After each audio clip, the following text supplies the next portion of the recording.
His opponent fighting out of the blue corner. This young man tipping the scales at a trim and ready 189 pounds.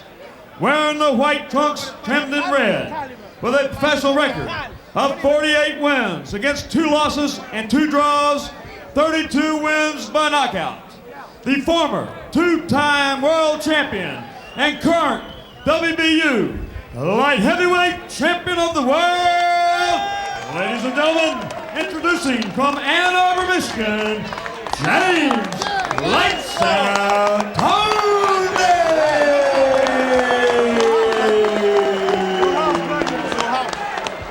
Let's take a look at the WBU rules. No 3 knockdowns, no standing 8 toward the knockdown count. Physician and the referee can stop the fight. The fighter can be saved by the bell only in the last round. And after 3 rounds, you go to the scorecards in the accidental butt rule. Before that, it would be a technical draw.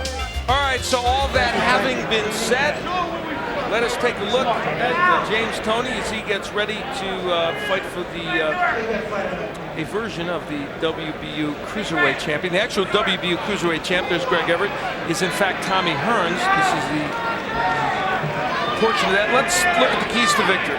All right, for James Toney, the left hooks, it's always been a prominent weapon for him. Utilize the strength he believes he has at this added weight. Everett, punch on angles. He thinks he can frustrate James Toney and force the fight long. See how much stamina James Toney has. All right, now we're ready to go. Steve Smoger in the center of the ring. Let's get things going here. Greg Everett, a tall fighter, a boxer puncher type who, he talked about the punching on angles, Dave. They believe that the way to beat James Toney, and you have to believe it's true, Roy Jones Jr. did it with lots of movement, and Montel Griffin did it with some movement, is to show him all these angles. Show him all the angles, make him move, make James Toney lose his balance, and try to frustrate him, get him working against himself. Good knockout percentages by both. Good hook there by Greg Everett. Everett, at the age of 31, has probably not been as active as he would like. He had a period where he was for almost 2 years, in 91 and 92, where he fought not at all. He had adrenal problems and trying to get things going and changed managers. Now, by the way, he's trained by Kenny Adams, who is the, you'll know, is a fine trainer of many professionals and the Olympic boxing coach in 1988. And you get some good discipline with Kenny Adams, somebody who's been in big situations, which is what Everett needed, somebody to light a fire under him. You all know that James Toney has changed management. He was formerly managed by Jackie Callan. They had a falling out. Now it's Stan Hoffman. Gets in by Toney. Toney fighting at 189 pounds, a very big weight for him. Fight was scheduled for 175. He simply couldn't make the weight. He figured out about 2 weeks ago, kept trying to make the weight. You know, a few days ago, they notified everybody he just wasn't going to get it done and fight for the WBU light heavyweight title. Not only did he not get it done, he almost got past this weight class too. He's got only 1 more to go from here. It's only the heavyweights, and ironically, Toney says he'd even consider fighting as a heavyweight, but I don't know. Maybe he ought to stop for a while at the cruiserweight. He barely landed on it. Yeah. Minute left to go here in round 1.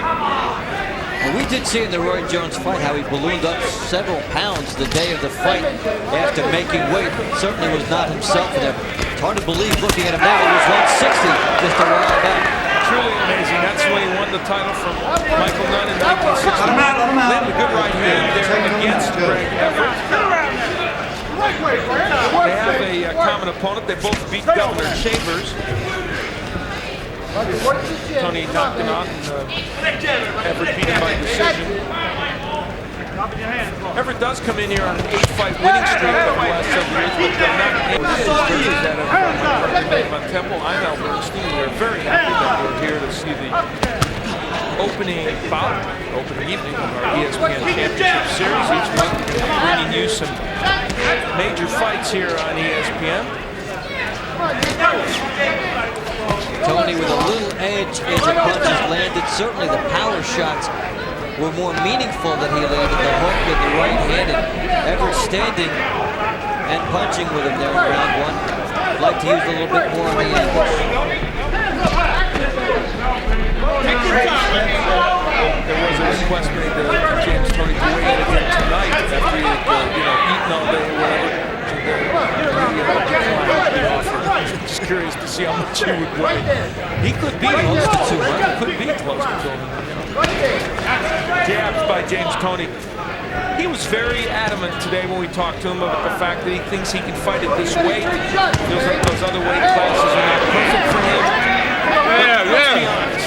When he's up at this weight, it isn't the same quick punching James Toney that we've seen at other weights. Now he's really going to get some nice shots in, but the movement out there, we haven't seen the combinations to this point, although it is early. And we'll see if he tires if this fight goes long. That's where he will bite him. Good left hook by James Toney.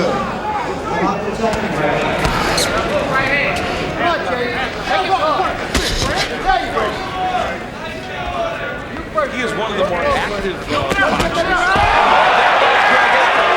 Wow! Well, he brought some power up with him to 189 pounds, and I don't know if Greg Everett's going to make it. 8, 9, 10. It's over. Lights out. That's the nickname. And this time it applied. He's not normally a huge knockout puncher, but a one-punch knockout win for James Toney. He saw that opening in the last round and really took advantage in round 2.